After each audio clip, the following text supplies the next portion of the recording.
Welcome to Paddu's kitchen.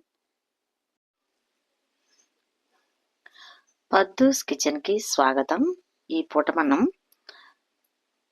తప్పాళ్ళ చెక్కలు సర్వపిండి అంటారు కదండి, అదే మేమనేది బియ్యపిండితో చెక్కలు అంటామండి.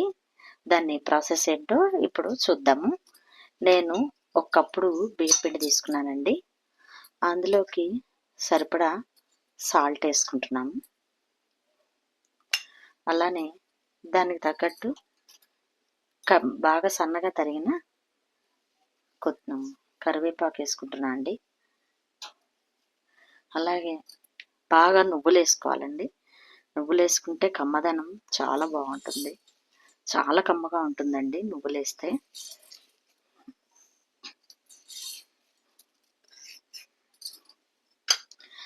పిల్లలు సాయంత్రం స్నాక్స్ అనుకోండి బాగుంటుంది. ఇవి చేసి పెట్టుకున్నారనుకోండి చాలా బాగుంటుంది.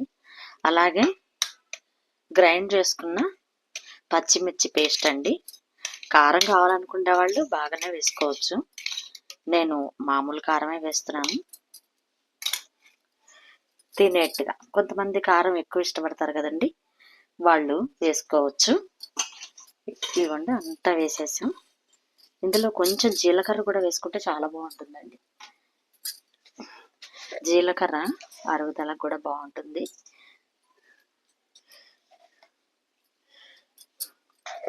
జీలకర్ర కూడా వేసుకొని చక్కగా చపాతీ పిండిలాగా కలుపుకోవాలండి మనం.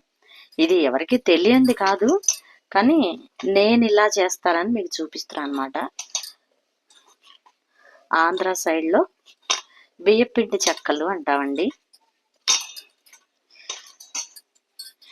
మీ ప్రాంతంలో మీరేమంటారో నాకు కామెంట్స్ రూపంలో చెప్పండి.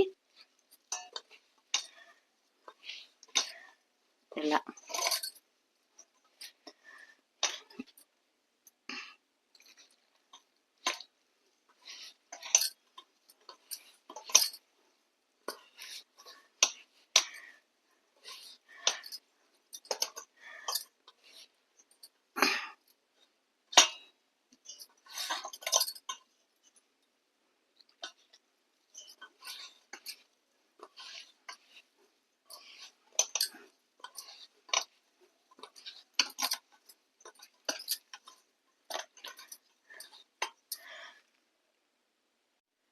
ఇదిగోండి పిండి ఇలా కలుపుకోవాలండి.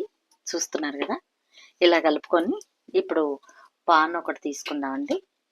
అందులో 2 టేబుల్ స్పూన్స్ ఆయిల్ వేసుకుందామండి. ఆయిల్ వేసుకొని మొత్తం అప్లై చేసేయాలి. ఇట్లా మొత్తం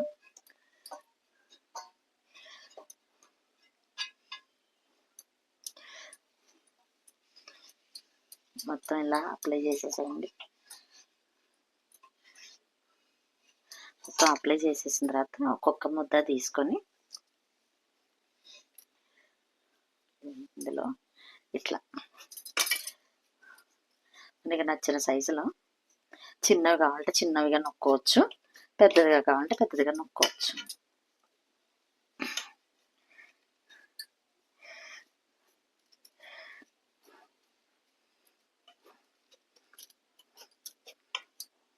కొంచెం పలచగా ఉంటేనే బాగుంటాయండి, అందుకే మనం డైరెక్ట్గా చేస్తున్నాం. వేరే పేపర్ మీదనో దేని మీదనో నొక్కి తీసామనుకోండి విరిగిపోతాయి. అలా విరగకుండా ఉండాలి అంటే డైరెక్ట్గా పాన్లోనే కొంచెం ఆయిల్ వేసుకొని ఇలా నొక్కున్నాం అనుకోండి విరగవు. మనం డైరెక్ట్గా అలానే స్టవ్ మీద పెట్టేసుకోవచ్చు అన్నమాట.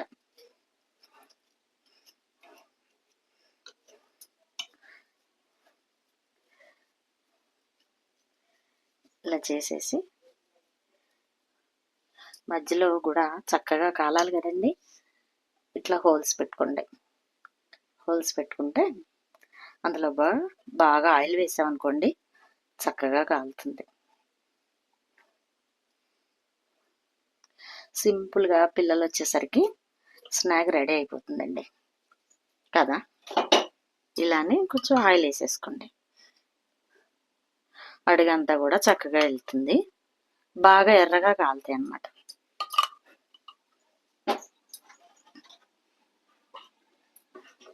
ఇప్పుడు ఇది స్టవ్ మీద పెట్టుకుందామండి.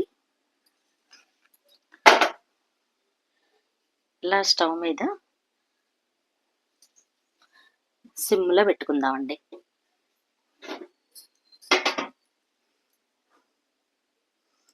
కొంచెం సిమ్లో పెట్టి మూత పెట్టేసుకుందాం.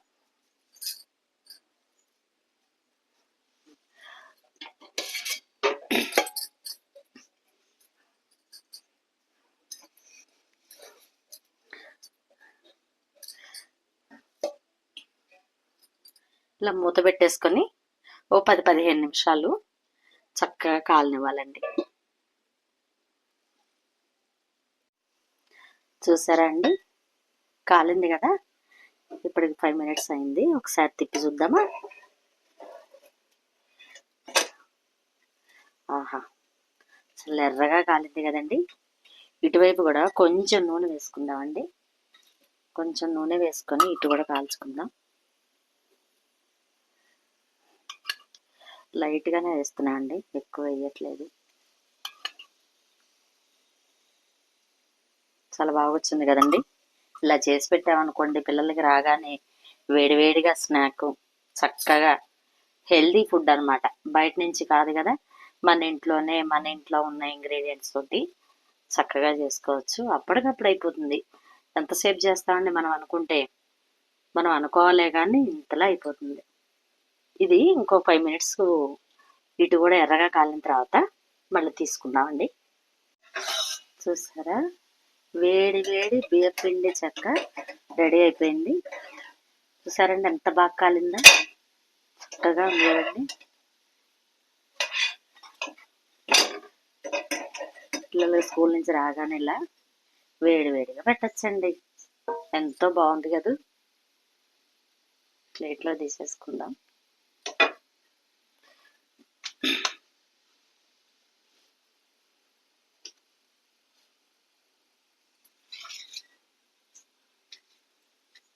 ఎలా ఉందండి ఈ రెసిపీ?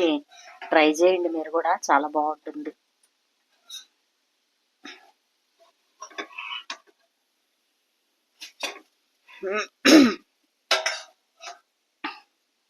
ఇలా ఉందండి, వేడి వేడిగా సింపుల్గా అప్పటికప్పుడు తయారు చేసుకునే బియ్యపిండి చెక్కలు.